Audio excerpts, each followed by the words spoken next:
Alors bonjour tout le monde, aujourd'hui on se retrouve pour une petite vidéo dans laquelle je vais vous montrer comment undervolter votre RTX 4070. Donc pour ceux qui ne savent pas c'est quoi undervolter, c'est tout simplement réduire le voltage nécessaire pour que votre carte graphique fonctionne.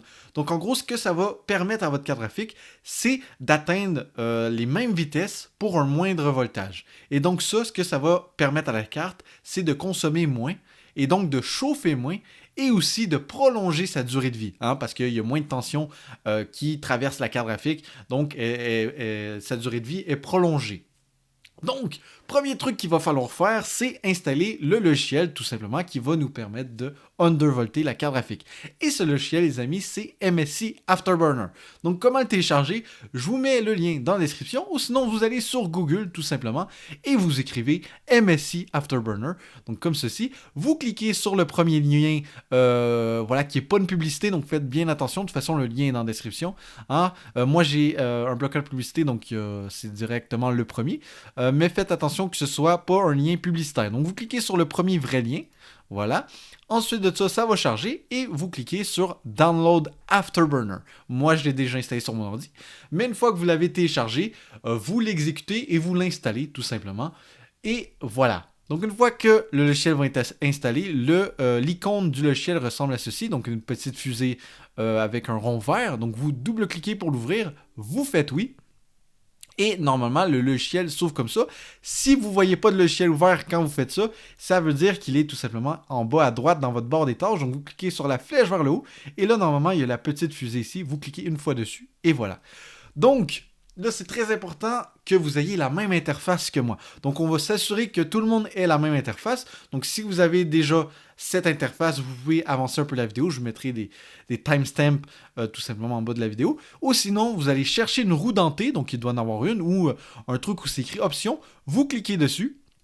Tout simplement, vous allez dans interface d'utilisateur, et vous vous assurez que le propriété graphique de l'interface, ce soit MSI Mystic Afterburner Skin by Derex Design. Donc celui-ci, MSI Mystics, ok?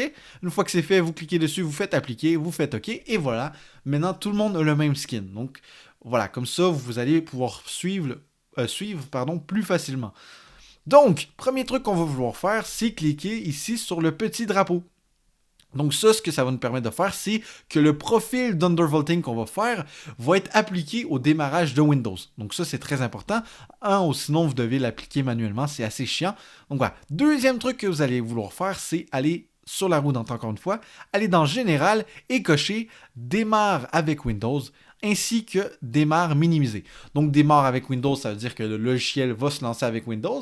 Et démarre minimisé, ça veut dire que le logiciel va tout simplement être dans la barre en bas ici, au lieu d'être ouvert tout simplement sur l'interface. Donc voilà, donc vous cochez les deux et vous faites appliquer et OK.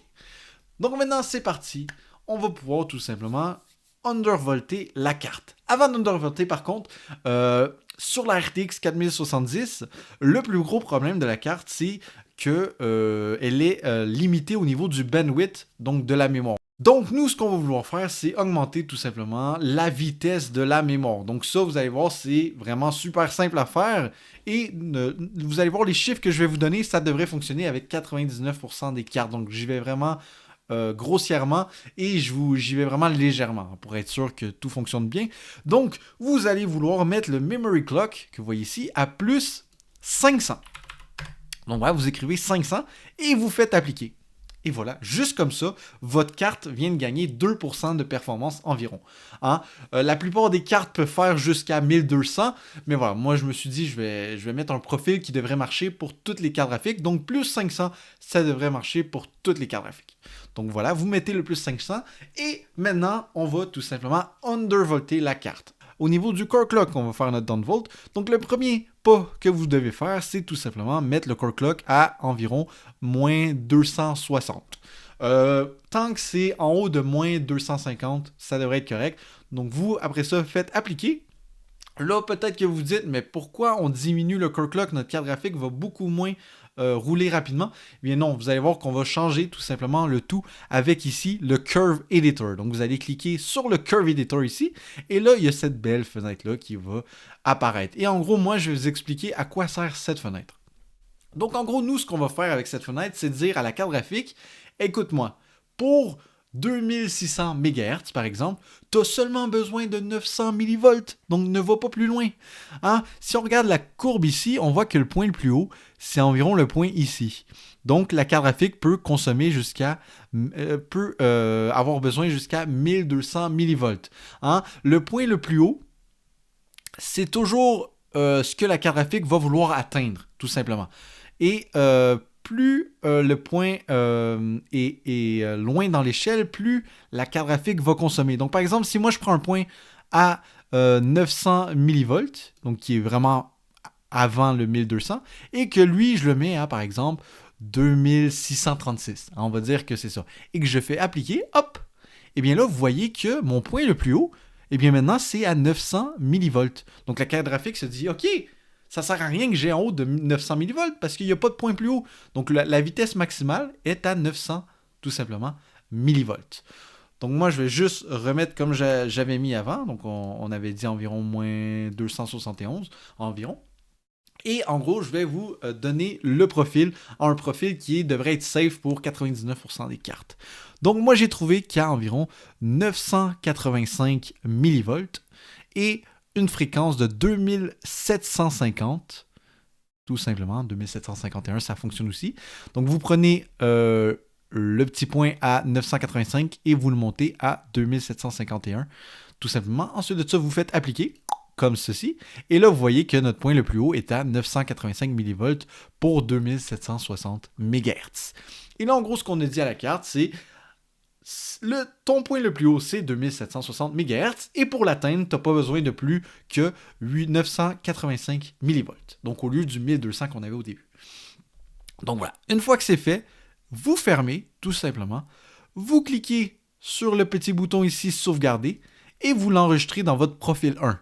Bon, moi, j'ai déjà un profil 1, donc je vais l'enregistrer dans le profil 2, mais vous cliquez sur le 1. Boum! Et là, normalement, si le chiffre devient pâle, ça veut dire que votre profil a été sauvegardé et grâce au fait qu'on a activé le bouton Windows ici, eh bien, le profil va toujours être activé quand vous allez lancer tout simplement Windows. Donc, maintenant que ça c'est fait, moi je vais vous montrer les différences entre le profil qu'on vient de créer et le profil de base de la carte graphique. Donc, sans plus attendre, c'est parti! Donc les amis, j'ai remis le profil de base et vous pouvez voir que la carte graphique consomme 151 watts et qu'elle a environ 134-135 FPS. Donc maintenant ce que je vais faire, c'est que je vais appliquer le nouveau profil et vous allez voir que normalement le wattage va diminuer et les FPS vont être tout simplement les mêmes. Donc vous allez voir, c'est assez insane. Donc là on est à 152, 153 watts, 56 degrés, voilà 57 degrés, bon ça monte un peu. Donc les amis, j'active notre profil qu'on a créé, donc je clique sur le 2, je fais appliquer et je retourne tout simplement sur notre logiciel et vous allez voir que tout simplement la carte graphique a environ les mêmes FPS, donc 137, 136, 137, sauf que maintenant, au lieu de consommer 150 watts, eh bien on en consomme 120, tout simplement. Et aussi, vous allez voir que la température va être beaucoup moins haute.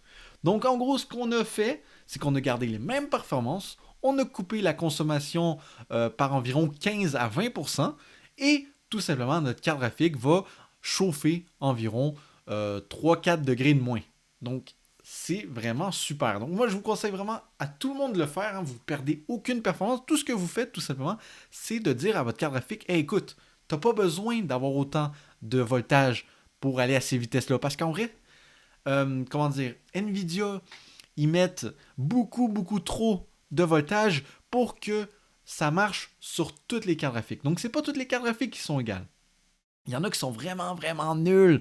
Donc, ils sont obligés de mettre beaucoup plus de voltage que nécessaire pour justement s'assurer que même les pires des pires cartes graphiques vont être stables, tout simplement.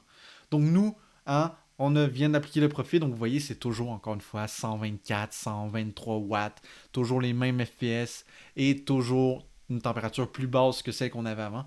Donc les amis, avant de vous quitter, je sais que je vous ai dit que le profil serait stable pour 99% d'entre vous, mais peut-être que voilà, vous faites partie des 1% et que tout simplement le profil que je vous ai proposé vous fait cracher en jeu. Donc si vous avez des plantages tout simplement après avoir appliqué notre profil, bien je vais vous montrer un deuxième profil qui va être encore plus comment dire, qui devrait encore plus fonctionner sur des cartes graphiques, qui est vraiment encore plus léger. Donc, tout simplement. Donc, vous allez cliquer ici sur le curve, vous allez remettre à 0. Vous allez refaire appliquer. Vous allez remettre environ moins 271, comme on avait fait. Vous allez refaire appliquer. Vous allez dans la Curve Editor. Et là, ce qu'on va faire, tout simplement, c'est au lieu de prendre le point et de le mettre à 2750, on va prendre le point à 985 et on va le mettre tout simplement à 2700. OK? Donc là, vous allez faire appliquer. Et là, normalement, vous allez avoir 985 mV pour 2715 tout simplement mégahertz. Donc si jamais ça recrache encore, bien diminuer par exemple à 2680 jusqu'à temps que ce soit stable. OK? Mais normalement, il ne devrait pas avoir de soucis. Sinon, vous pouvez aussi réduire le memory clock, mais normalement, le memory clock à plus 500, il devrait être stable vraiment à tous les coups. Donc voilà, je voulais juste vous dire ça, voilà. Donc c'était Kaznight, hey ciao tout le monde, peace!